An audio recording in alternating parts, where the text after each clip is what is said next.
ఏకాదశిని మించిన వ్రతం లేదు అని చెబుతూ ఉంటారు. అలాంటి ఏకాదశి వ్రతం ఎప్పుడు ప్రారంభమైంది? దేవతలు సైతం ఆరాధించే ఏకాదశి మాత ఎలా పుట్టింది? ఏకాదశి వ్రతానికి ఎందుకంత ప్రాధాన్యత ఏర్పడింది?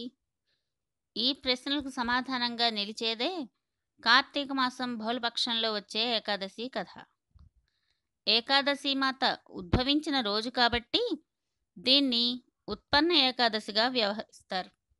విశ్వానికి అధిపతి అయిన విష్ణువు సైతం ఓడిపోయే పరిస్థితి ఏర్పడినప్పుడు ఆయనకే విజయాన్ని అందించిన ఏకాదశి దేవత కథ అత్యంత ఆసక్తికరం.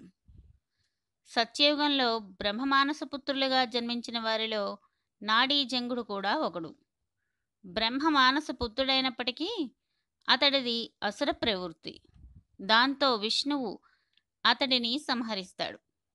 ఆ నాడీ జంగుడి కొడుకు మురాసురుడు తన తండ్రిని చంపిన విష్ణువుపై పగ సాధించడం కోసం శివుడి కోసం ఘోరమైన తపస్సు చేస్తాడు. శివుడు ప్రత్యక్షమయ్యాక తనకు మృత్యువు లేకుండా వరమిమ్మని అడిగాడు. శివుడు అది సాధ్యం కాదని చెప్పాడు. అప్పుడు మురాసుడు బాగా ఆలోచించి తనకు ఈ సృష్టిలో ఏ విధంగానూ జన్మించని స్త్రీమూర్తి వల్ల మాత్రమే మరణం సంభవించాలనే విచిత్రమైన కోరిక కోరాడు. సాధారణంగా సృష్టిలో భూమి నుంచి పుట్టే ఉద్భిజములు, గుడ్ల నుంచి పుట్టే అండజములు, పిండం ఏర్పడి పుట్టే పిండజములు, చెమట నుంచి పుట్టే స్వేదజములనే జీవరాశులు ఉంటాయి. ఈ విధానాల్లో పుట్టకపోవడం అనేది అసాధ్యం కాబట్టి తనకి మృత్యు ఉండదనే అతి తెలివి మురాసురుడిది. శివుడు ఆ కోరికకు తథాస్తు అని అంతర్ధానం అయిపోయాడు. ఆ వరగర్వంతో మురాసురుడు విజృంభించాడు. ముల్లోకాలను జయించి దేవతలను దిక్పాలకులను తరిమికొట్టి వారి స్థానంలో రాక్షసులను నియమించాడు.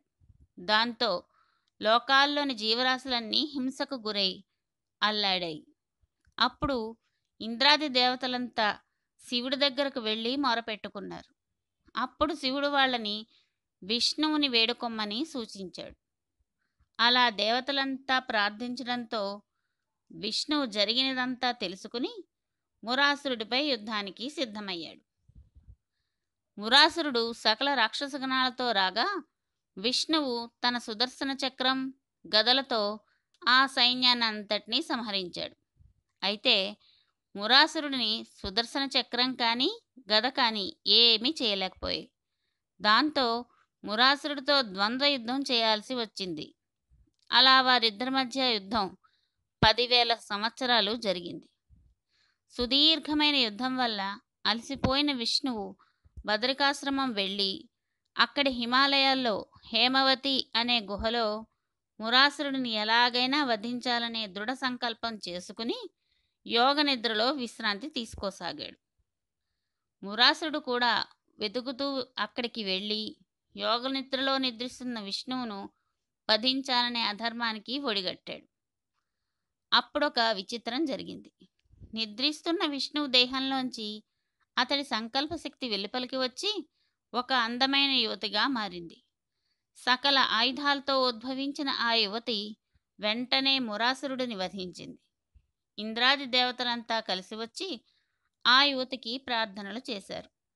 అప్పుడు నిద్రలేచిన విష్ణువు మురాసురుడిని వధించిన ఆ యువతిని ఒక వరం కోరుకోమన్నాడు. అప్పుడు ఆ యువతి, ప్రభు, మీ తేజస్సు నుంచి పుట్టిన నన్ను స్మరిస్తూ ఎవరైనా ఉపవాసం ఉంటే వారి సకల పాపాలను హరించాలని వేడుకుంది. విష్ణువు ఆ వరాన్ని ప్రసాదించి, ఈరోజు ఏకాదశి తిథి కాబట్టి ఇక నువ్వు ఏకాదశి మాతగా పూజలందుకుంటావు. ఈరోజు ఉపవాసం ఉండేవారంతా నా కృపకు పాత్రులవుతారు.